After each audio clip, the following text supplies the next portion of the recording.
अवच्छिन्न चैतन्य वृत्ति में आरूढ़ होकर के जब प्रमेयावच्छिन्न चैतन्य से एक होता है तब प्रमेय का ज्ञान होता है।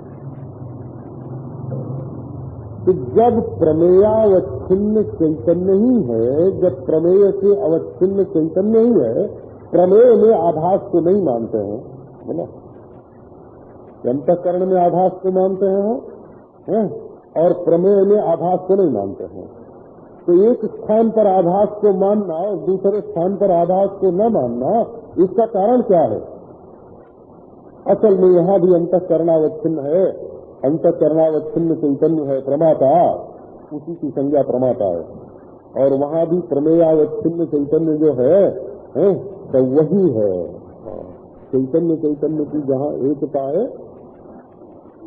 तो चैतन्य चैतन्य की एकता माने देश काल वस्तु के परिच्छेद से रहित चैतन्य, सजातीय विजातीय स्वगत भेद से रहित चैतन्य, मैं तू यह हुआ से रहित चैतन्य, जड़ता और चेतनता के भेद से रहित चैतन्य। तो मिट्टी और घड़े में भेद नहीं है बोला। मिट्टी घड़े में व्यापक नहीं है, मिट्टी ही घड़ा है। एक कण घड़े का जो है वो मिट्टी से जुदा नहीं है, घड़े की एक क्षण की स्थिति ही मिट्टी से जुदा नहीं है, घड़े का एक ईंट भी मिट्टी से जुदा नहीं है। तो नारायण चिन्मात्र वस्तु से कोई जुदा होवे, बाद में बना होवे, तो उस बने हुए में चैतन्य प्रवेश करे, या पहले से बना हुआ होवे तो चैतन्य उसमें प्रवेश करे। दो चीज होवे तब एक दूसरे में प्रवेश करे। सतिवा कार्ये कारणता स्यात्, कारण सत्वे कार्यत्वं स्यात्, कार्य कारणा भावे कस्मात् जीवे सौगा तत्वमसि। कार्य हो गए अनंतर वृत्ति, बाद में पैदा होने वाला कार्य हो गए, तो पूर्व में रहने वाला कारण भी हो गए, और पूर्व में रहने वाला कारण हो गए तो बाद में पैदा होने वाला कार्य भी हो। परंतु जहाँ पहले और पीछे ही नहीं है, जिस चैतन्य में क्रम की संदेश है ना, अपने स्वरूप के अज्ञान से ही क्रम की भ्रांति हो रही है। अपने स्वरूप के अज्ञान से ही जिसमें संकोच और विस्तार भाग रहा है, अपने स्वरूप के अज्ञान से ही जिसमें कार्य कारण भाग रहा है, उस अखंड अद्वय ब्रह्म तत्व में ये व्याप्त है और ये व्यापक है, इस प्रकार की कोई कल्पना नहीं हो सकती।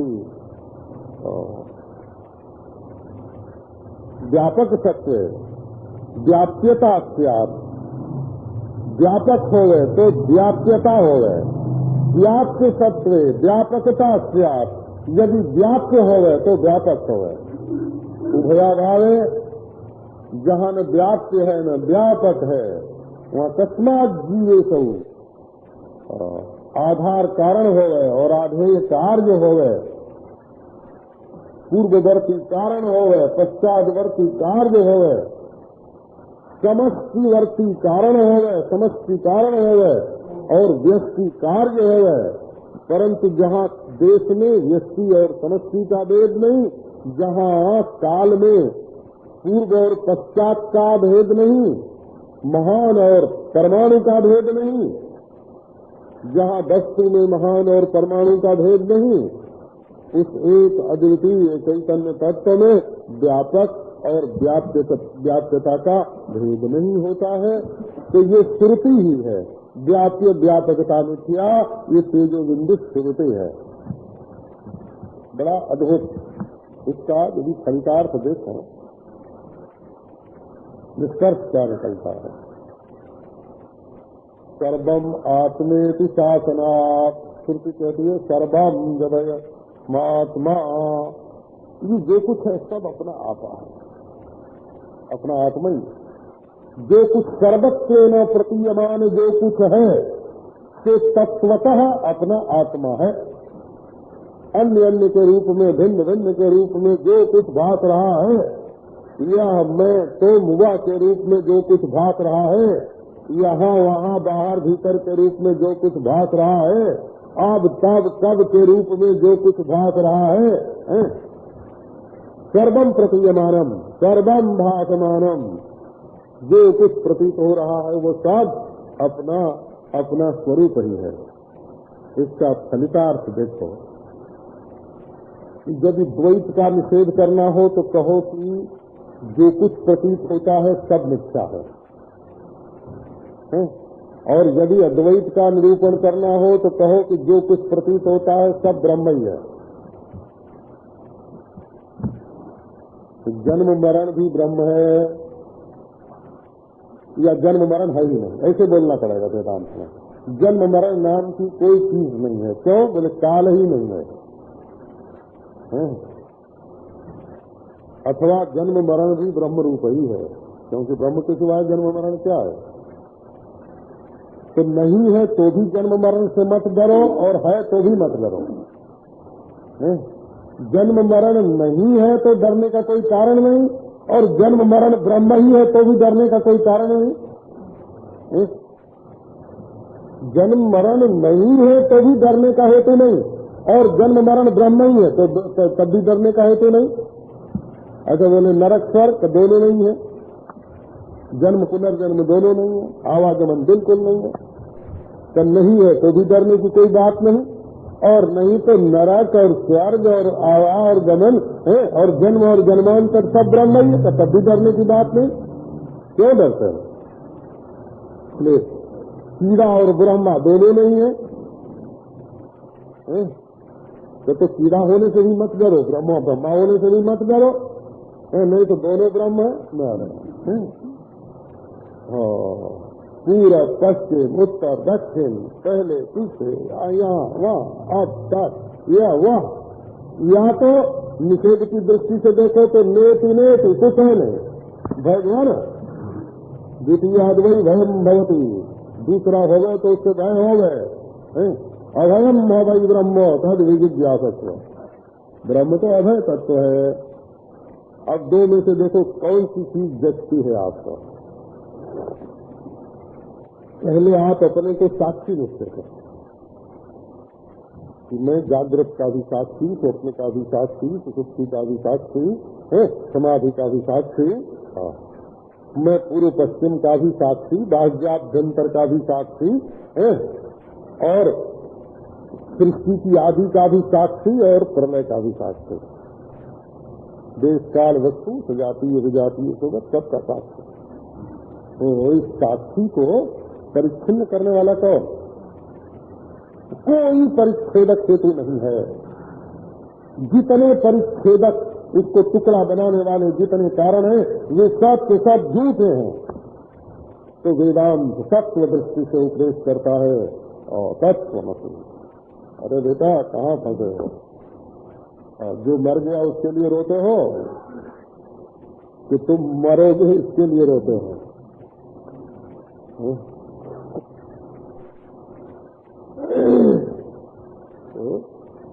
सर्वथा भय की निवृत्ति, भयम द्वितीयाभिनिवेशतः स्यात्। द्वैत के अभिनिवेश के बिना, द्वैत में गर्क हो जाने के बिना, द्वैत में मशगूल हुए बिना, डूबे बिना भय नाम की चीज नहीं होती है।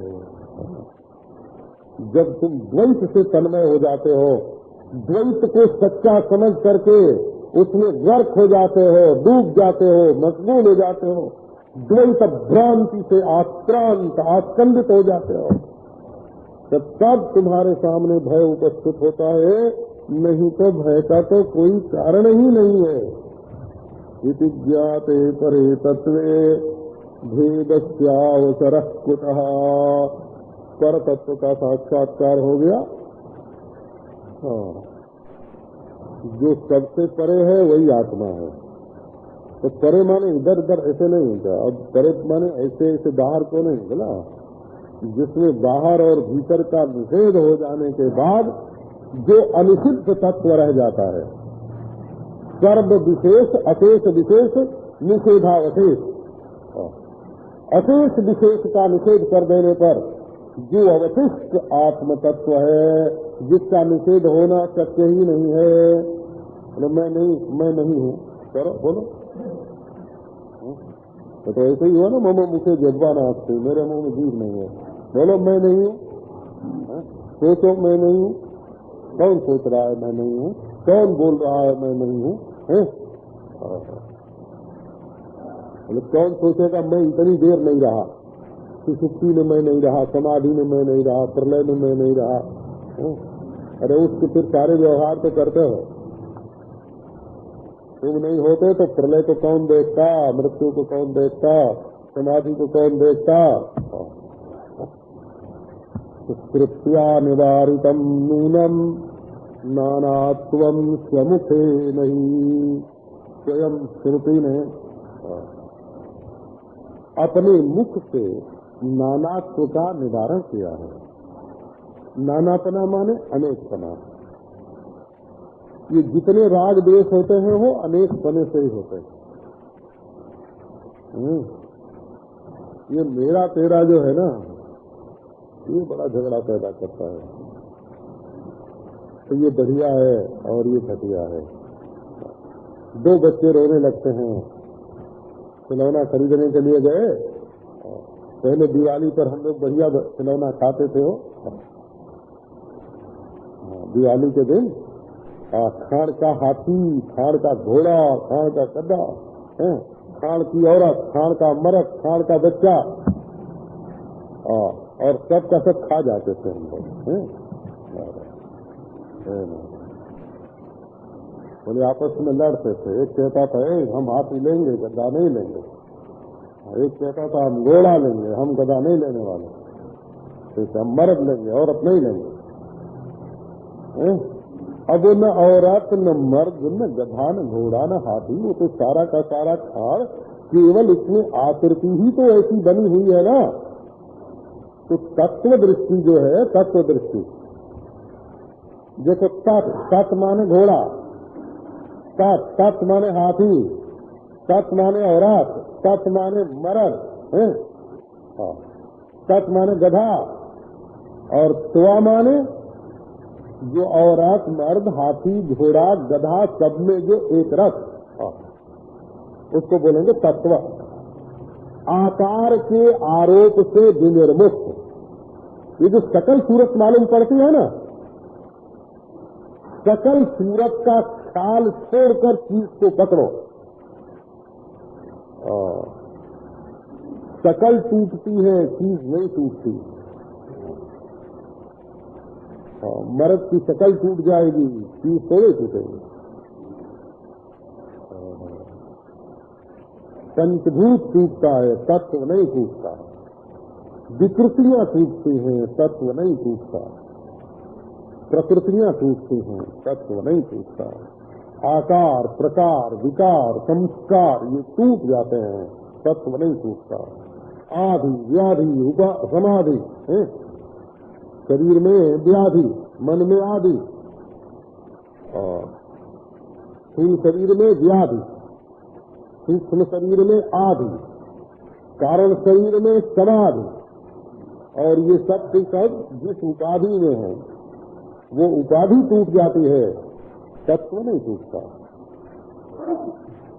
पलटू हम मरते नहीं, साधो करो विचार, साधो करो विचार, हमें करता जो करता। अद्भुत है। निराकार साकार रूप धरी, साकार से लोग घबरा जाते हैं तो निराकार को चाहते हैं, निराकार जब नहीं आता है तो उससे घबरा जाते हैं तो साकार को चाहते हैं।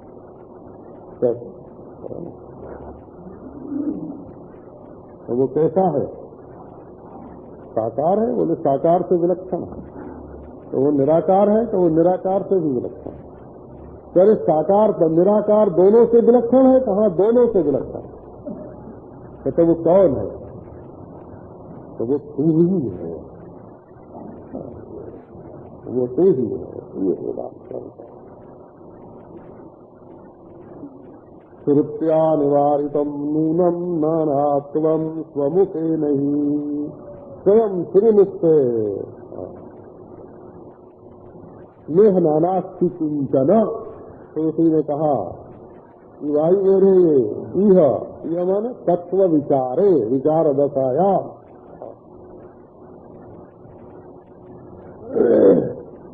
अमेरिकनों को दिखाने के लिए समाधि होती है बोला। तत्वविद को दिखाने के लिए समाधि नहीं होती है। तत्वविद को समाधि नहीं लगती, वो समाधि में भी जागृत रहता है बोला। वो समाधि में भी ये बेहोश करके और आध्यात्मिक उन्नति वाली बात जो है ना, वो बच्चों के लिए है, वो तत्ववेत्ताओं के लिए नहीं है।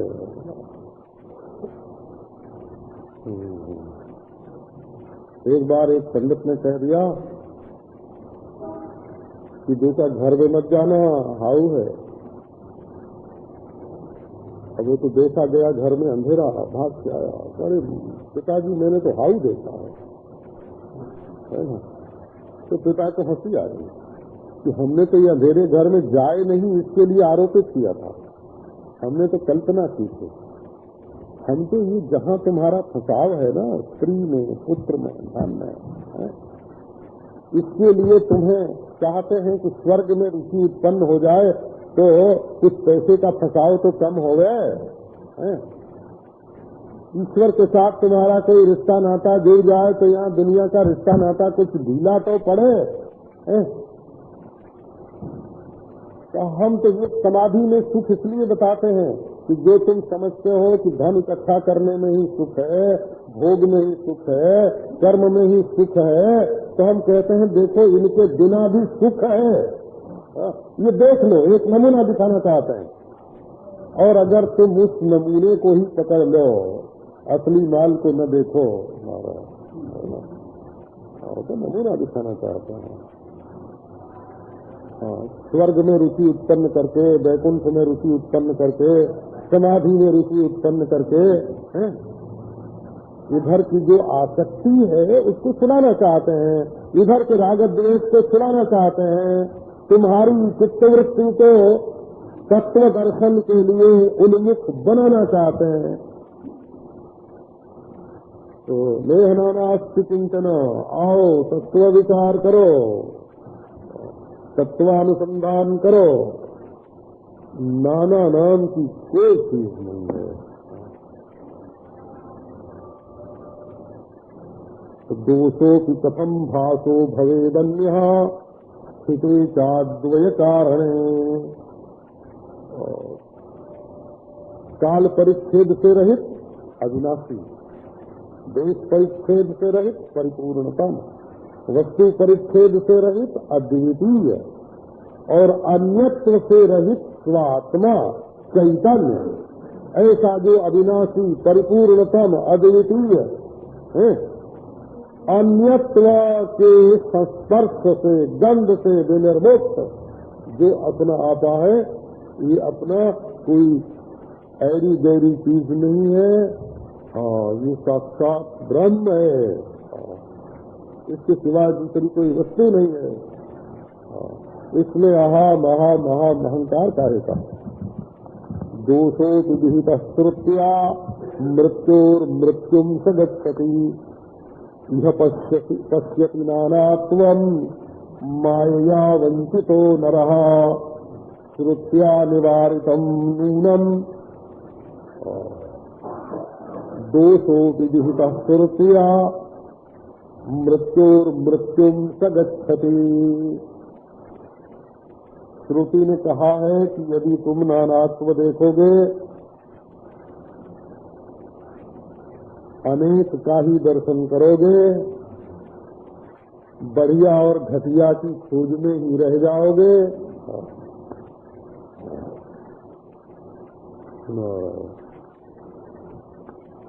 तो मृत्यु से मृत्यु में जाओगे। क्या बढ़िया और क्या घटिया।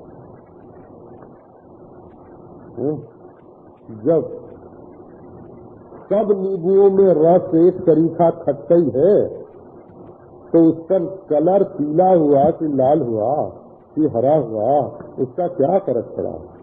टुकड़ा छोटा हुआ कि बड़ा हुआ, इसका क्या फर्क पड़ा है? सबके भीतर रस तो एक ही है ना, रस स्वरूप तो एक है। श्रुति में हमने श्रुति को, आप श्रुति के संबंध में गलत फहमी में नहीं रहा है ना।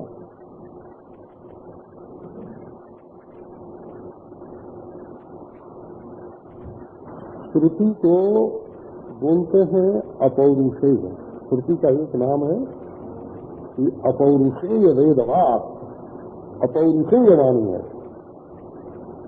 तो अपौरुषेय वाणी का नाम सुन करके लोग कहते हैं नहीं, आजकल तो बोले जैसे अमुक पोथी है,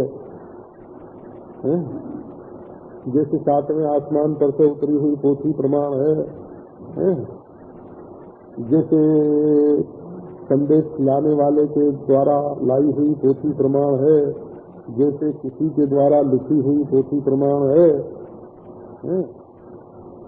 ऐसे वेद नहीं है। वेदों के बारे में लोगों की जानकारी तो है नहीं ना, वो तो दूसरे दूसरे माध्यमों से दूसरी दूसरी पुस्तकों के बारे में जैसी जानकारी समझते हैं वैसा समझ लेते हैं। वेद का अर्थ क्या है? तो पुरुष जो है, पुरुष माने स्त्री पुरुष जीव, अपने करणों के द्वारा, इंद्रियों के द्वारा जो ज्ञान प्राप्त करता है उसको बोलते हैं पौरुषेय, है ना।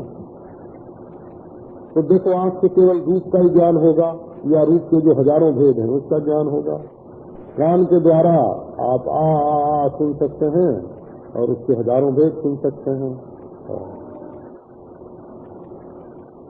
अंग्रेजी वाले कहेंगे 26 अक्षर हैं, और संस्कृत वाले कहेंगे 49 हैं, तमिल वाले कहेंगे 200 हैं। तो कितने हैं? ये भेद हुआ। भेद का मतलब यही हुआ कि जब कान जो है वो अनंत का साक्षात्कार कर सकता है क्या? अनंत शब्दाधिष्ठान अनंत का साक्षात्कार कान को होगा क्या? कान को तो शब्द का ही साक्षात्कार होगा ना, शब्दाधिष्ठान अनंत का साक्षात्कार नहीं होगा, शब्द साक्षी का साक्षात्कार नहीं होगा। शब्द साक्षी और शब्दाधिष्ठान का साक्षात्कार नहीं होगा। ऐसा नेत्र को रूप का साक्षात्कार होगा, रूप के अवान्तर भेद का साक्षात्कार होगा, रूप के अभाव का साक्षात्कार होगा, लेकिन रूपाधिष्ठान और रूप साक्षी को आंख देख सकती है क्या?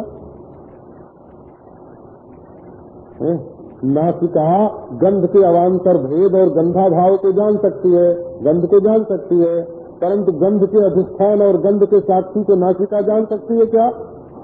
इसका मतलब हुआ कि पुरुष के पास जितनी इंद्रियां हैं उनमें से किसी भी इंद्रिय के द्वारा,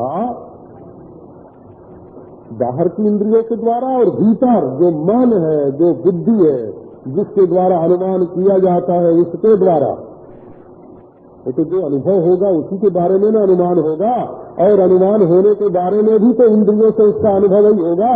घर में आग और धुआं देखा हुआ है तो जंगल में आग और धुआं देख करके आग का अनुमान हो जाएगा, और फिर आपके पास पहुंच भी तो जाएंगे ना, आपका प्रत्यक्ष भी तो हो जाएगा ना। तो जितने सादी और शांत परिच्छिन्न पदार्थ हैं, उन परिच्छिन्न पदार्थों को, उनके अवान्तर भेदों को, उनके अभावों को आप जान सकते हैं, परंतु उनके अधिष्ठान और उनके साक्षी को आप किस करण के द्वारा जान सकते हैं?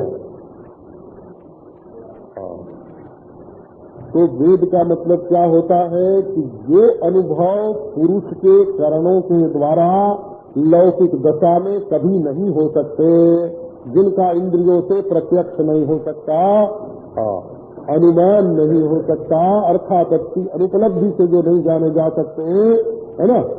और शास्त्र से श्रवणादि करने पर भी इंद्रियों के द्वारा प्रत्यक्ष जिसको नहीं देख सकते, ये जो अपना आता है सर्व भेदों का साक्षी, यही सर्व भेदों का अधिष्ठान भी है। और जब सर्व भेदों का साक्षी और अधिष्ठान एक है, तो उस अनंत अद्वय ब्रह्म की दृष्टि से जितने भेद हैं वो सब के सब अध्यस्त हैं।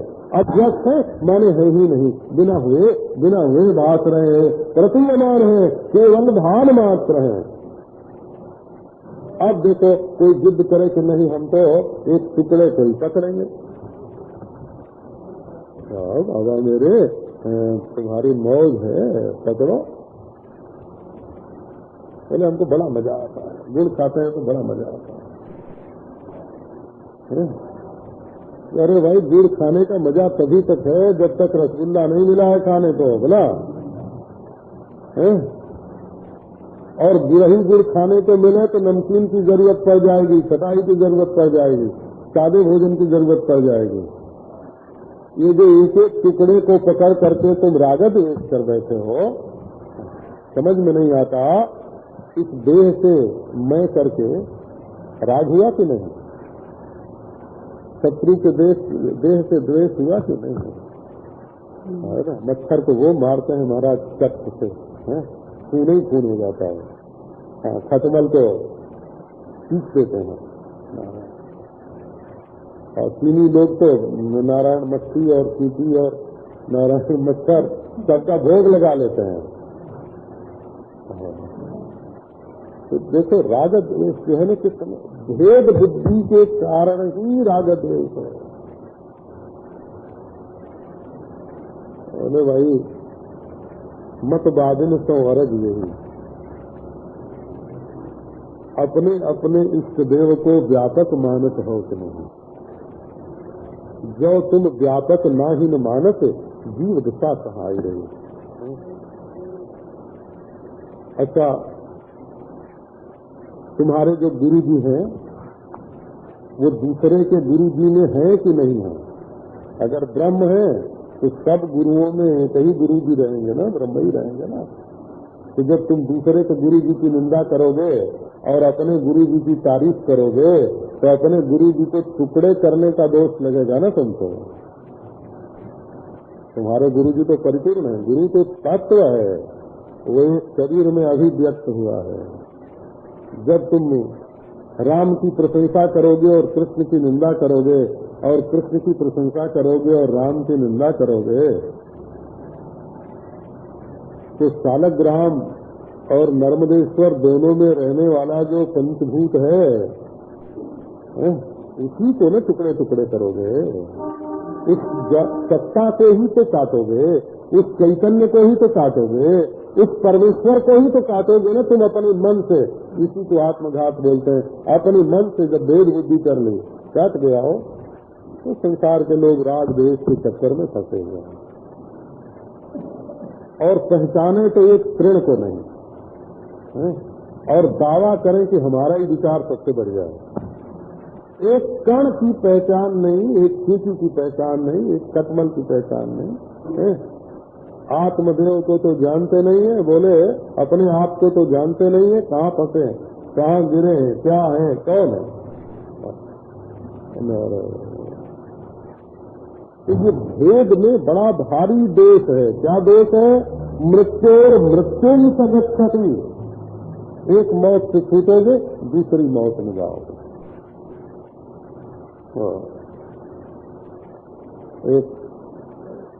एक हमारे मित्र थे, 22-23 वर्ष की बात है, और इसलिए 22-23 वर्ष बता देता हूँ कि मुंबई के लोग कहीं किसी दूसरे पर अपने ऊपर घटाने न लग जाए। 22-23 वर्ष की बात है। मथुरा के स्वरूप कुछ करते थे, लीला, राम लीला करते थे। एक स्वरूप से उस हमारे मित्र की ऐसी आसक्ति हुई, ऐसी दोस्ती हुई कि जो कुछ रुपया पैसा था सो दे दिया। आपको आश्चर्य होगा, अपना चदरा दे दिया, अपना कुर्ता उतार के दे दिया, और धोती पहने हुए मेरे पास मथुरा से आया, है ना। अरे ये क्या हुआ? बोले तो मैं तो स्वरूप को दे आया था, रामलीला के स्वरूप को। तो मैंने एकांत में बैठ के कहा, हे भगवान, कैसे भी इसकी आसक्ति छुड़ा दे। इतनी आसक्ति, पत्नी का ख्याल नहीं, पिता का ख्याल नहीं, पुत्र का ख्याल नहीं, अपने शरीर का ख्याल नहीं, इतनी आसक्ति। पता नहीं क्या आश्चर्य कि वो आसक्ति तो छूट गई। लड़ाई हो गई हो स्वरूप से लड़ाई हो गई, मारपीट हो गई। लेकिन अब बाद में उस आदमी की एक लड़की से आसक्ति हो गई। अब वो बात भी हमारे पास आई, तो मैंने कहा कि हे भगवान, अब जो तुम्हारी मौज हो कोई करो, अब हमारे कैसे अनुसार मत करना। कुएं में से निकला खंडक में गिरा, है ना, कुएं में से निकला खंडक में गिरा। अब तेरी जो इच्छा हो, अब तेरी जो इच्छा हो तो कर बाबा, है ना। अब हम तो नहीं बोलते हैं, जहाँ जो लगा है उसको लगा रहने दो, जहाँ जिसकी आसक्ति है रहने दो। ये राग जो है ना, ये मीठा जहर है ना, और द्वेष जो है ये कड़वा जहर है। जब किसी से द्वेष होता है तो जिस समय होता है उसी समय वो दिल को दुख देता है, दिल में कड़वाहट आ जाती है, जलन आ जाती है। द्वेष जिस क्षण होता है उसी समय दुख देता है, और राग जिस समय होता है उस समय बड़ा मीठा लगता है, मीठा जहर खाने में। लेकिन जब फंस जाते हैं, जैसे चारा खाने के लिए चिड़िया तिकोने में घुस जाए और उसके पंख में गोद लग जाए फिर उड़ न सके, तो ये संसार में भेद बुद्धि से ही राग द्वेष होता है, अस्मिता से ही राग द्वेष होता है। और राग होना माने दिन भर में 10-15 बार मरना और 10-15 बार जीना। ये रागी लोगों का जीवन क्या है? रागी लोगों का जीवन क्या है? तो रोज 10-15 बार रूठते हैं, 10-15 बार मनाते हैं, 10-15 बार उनके अनुकूल होता है, 10-15 बार उनके प्रतिकूल होता है, 8-10 बार दिन भर में रो ली, 17 बार दिन भर में रो लिया, और 17 बार दिन भर में, है ना, खुश हो लिया। इसी का नाम तो मौत है। मृत्यु समृत्यु गच्छति यह नाने अपश्यति, यह पश्यति नानात्वम माया वंचितो न रहा। माया से किसी ने हंस दिया तो उसके पीछे हो गए, और माया से किसी ने डांट दिया तो उसके दुश्मन हो गए। असल में ये माया का खेल है। सब जगह एक ही परब्रह्म परमात्मा परिपूर्ण है। इसमें न अभिनिवेश, अपने देह में अभिनिवेश नहीं करो, दूसरे से राग द्वेष मत करो, अपने विद्या तप आदि गुणों से अपने में अस्मिता मत जोड़ो, और अविवेक के कारण नानात्व को मत देखो, अपने को देह मत देखो, और अपने आप को परब्रह्म परमात्मा का स्वरूप जान करके, अद्वय अखंड स्वरूप जान करके, ये जो दुख का समुद्र है, ये जिसमें मोह लगा है, मोह के मगर जिसमें रहते हैं, है ना, जिसमें भय है, जिसमें मोह है, जिसमें राग है, द्वेष है, अभिनिवेश है, अस्मिता है, जिसमें दुख ही दुख है, तो इससे बचने की कोशिश करो। अपने स्वरूप को जान करके। तो जो मनुष्य माया के द्वारा ठगा गया है, माया से वंचित हुआ है, उसी को यहाँ नानात्व जो है वो दिखाई पड़ता है, और नानात्व को सच्चा समझ करके उसमें फंस जाता है, और दिन भर में सुखी दुखी कितनी बार होता रहता है। तो भगवान शंकराचार्य ने अपनी ओर से नहीं हो, है ना, ये नहीं कि इसका गुरु मैं हूँ। तो कहते हैं यही शाश्वत सिद्धांत है, क्योंकि ये ज्ञान शाश्वत है, इसलिए ये सिद्धांत शाश्वत है। तो क्योंकि ब्रह्म शाश्वत है, अनंत है, सनातन है, इसलिए आत्मा सनातन है, ब्रह्म है, अद्वैत है। तो कुछ करने को नहीं बताते हैं, कुछ भोगने को नहीं बताते हैं, समाधि लगाने को नहीं बताते हैं, है ना। दिन रात कोई चिंतन का तनाव जारी रखे वो नहीं बताते हैं। ये हकीकत है, ये असलियत है। दरअसल बिल्कुल ऐसा ही है कि ब्रह्म के सिवाय दूसरी कोई वस्तु नहीं है।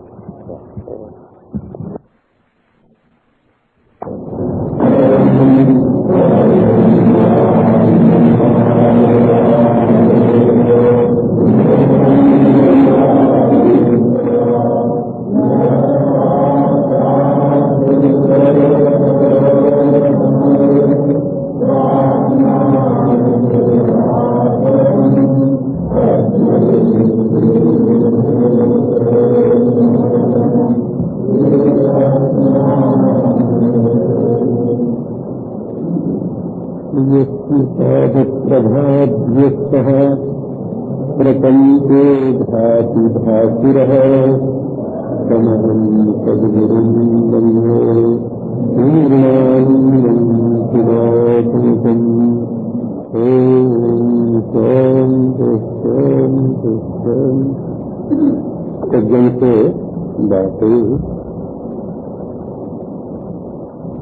ये ब्रह्म क्या है? मैं बोले बस फटाफट ब्रह्म ही ब्रह्म है। इसमें आने जाने की जगह नहीं है, अदलने बदलने के लिए काल नहीं है, और मैं तू के लिए अलग अलग वस्तु नहीं है। मैं तू यह के लिए अलग अलग चीज नहीं है, और जाने आने के लिए कोई अवकाश नहीं है, स्थान नहीं है, और अदलने बदलने के लिए कोई काल नहीं है। काल में वस्तु बदलती है, देश में आती जाती है, और वस्तु में यह मैं तू भेद होता है।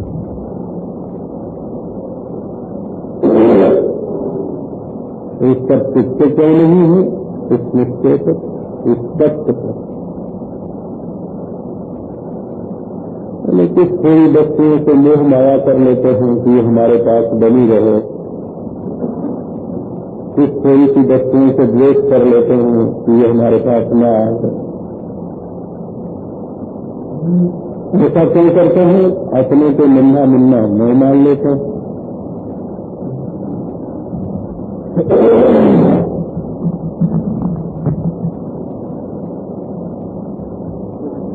ये जो अद्वितीय परमात्मा है, एक रस अखंड अविनाशी, इसमें नानात्वदर्शी जो है वो माया वंचित है, माया से ठगा गया है। यह पश्यति नानात्मन माया वंचितो नरः। जादू के खेल में ठगा गया है। जो चीज थी नहीं पहले, आगे रहने वाली नहीं है। क्या अपना शरीर और क्या दूसरी चीजें, पहले थे नहीं और आगे रहेंगे नहीं, और बीच में थोड़ी देर के लिए दिखाई पड़ रहे हैं। और इसी को सब कुछ समझ करके व्यवहार कर रहा है। जिनका जाना निश्चित है, उनके जाने पर रोता है,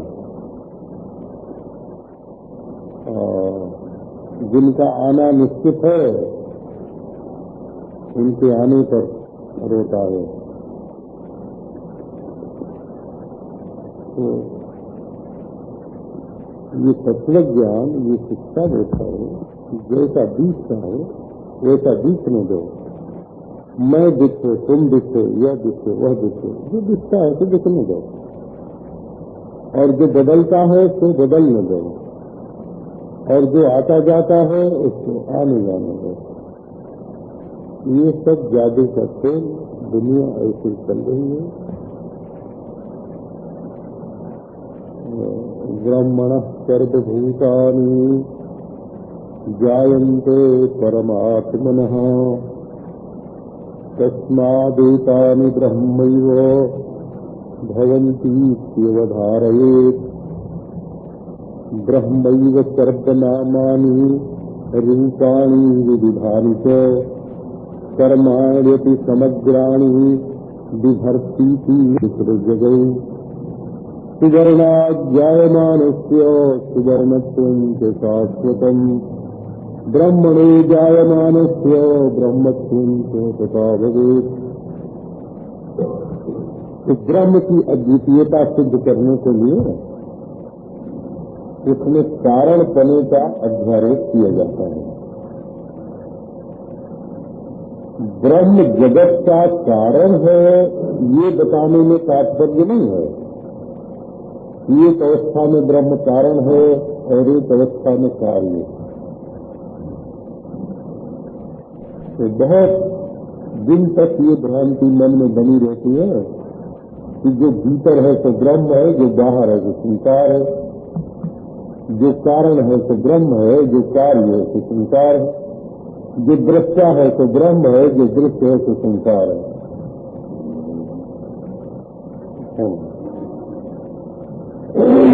तो आप जानते हैं ये बात मान ली जाए कि जो भीतर है तो ब्रह्म और बाहर है तो संसार, तो ये वेदांत का अद्वैतवाद नहीं हुआ, ये तो द्वैतवाद हुआ। बोला ये मान लिया जाए कि जो कारण से ब्रह्म और जो कार्य से प्रपंच, तो ये द्वैतवाद हुआ, अद्वैतवाद नहीं हुआ। क्योंकि पहले पीछे तो बाहर नहीं हो सकता। देश भेद से ही अंतर और बाहर होता है और काल भेद से ही पहले और पीछे होता है और जड़ और चेतन के भेद से दृष्टा और दृश्य होता है। तो ब्रह्म दृष्टा है और दृश्य संसार है। ये द्वैतवाद हुआ, अद्वैत नहीं। ब्रह्म कारण है, जगत कार्य है, ये द्वैतवाद हुआ, अद्वैतवाद नहीं। ब्रह्म अंतर है और जगत बाह्य है, तो ये द्वैतवाद हुआ, ये अद्वैतवाद नहीं। तो अद्वैत वस्तु को समझने के लिए ये रीति है, ये ढंग है, ये प्रकार है, ये तरीका है। अध्यारोपापवादाभ्याम न प्रपंचम प्रपंच्यते। अध्यारोप और अपवाद के द्वारा पहले कार्य कारण भाव का आरोप करते हैं, पहले दृष्टा दृश्य भाव का आरोप करते हैं, पहले अंतर और बाह्य भाव का आरोप करते हैं और अनेक वस्तुओं को केवल दो विभाग में बांट देते हैं और दो विभाग में बांटने के बाद एक को मिथ्या और एक को सत्य कर देते हैं। तो ये वेदांत की समझाने की रीति है।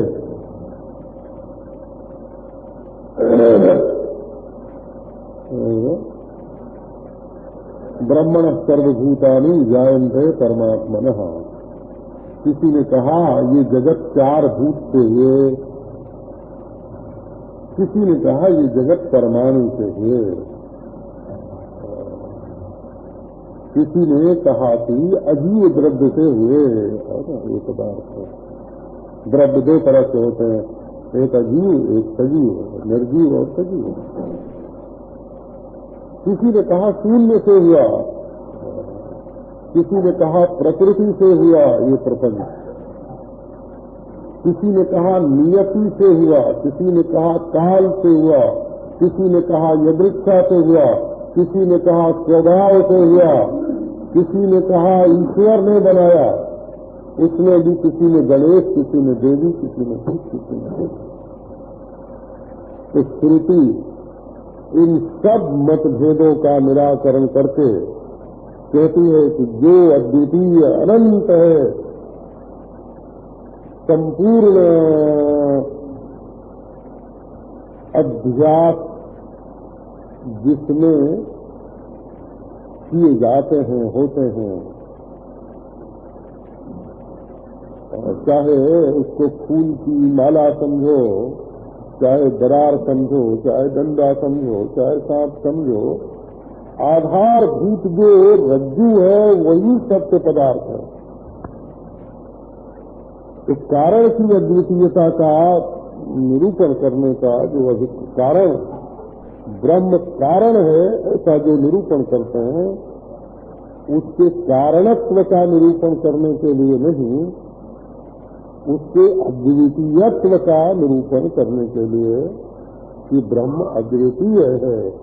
ये अद्वैत वेदांत की एक खास बात है कि परमात्मा के सिवाय दूसरी कोई वस्तु नहीं है। ब्रह्मण सर्वभूतानि जायन्ते परमात्मनः तस्मादेतानि ब्रह्मैव भयन्तीति अवधारय। ब्रह्मण सर्वभूतानि जायन्ते, वो श्रुति आपने कितनी बार सुनी होगी। यतोवा इमानि भूतानि जायन्ते येन जातानि जीवन्ति यत् त्रयन्त्यभि संविशन्ति तद ब्रह्म तद विजिज्ञासस्य। ब्रह्म जो है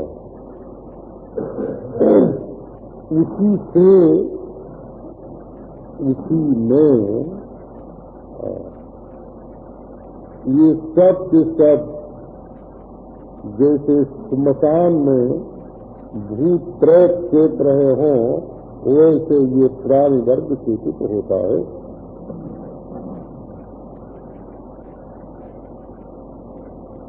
क्योंकि ब्रह्म शब्द का अर्थ है परिच्छेद सामान्याभावोपलक्षितत्व। परिच्छेद सामान्याभावोपलक्षितत्वम ब्रह्मत्वम। परिच्छेद के जितने प्रकार हैं, परिच्छेद माने टुकड़े टुकड़े टुकड़े, खंड खंड खंड, कण कण, अणु अणु, इंच इंच, क्षण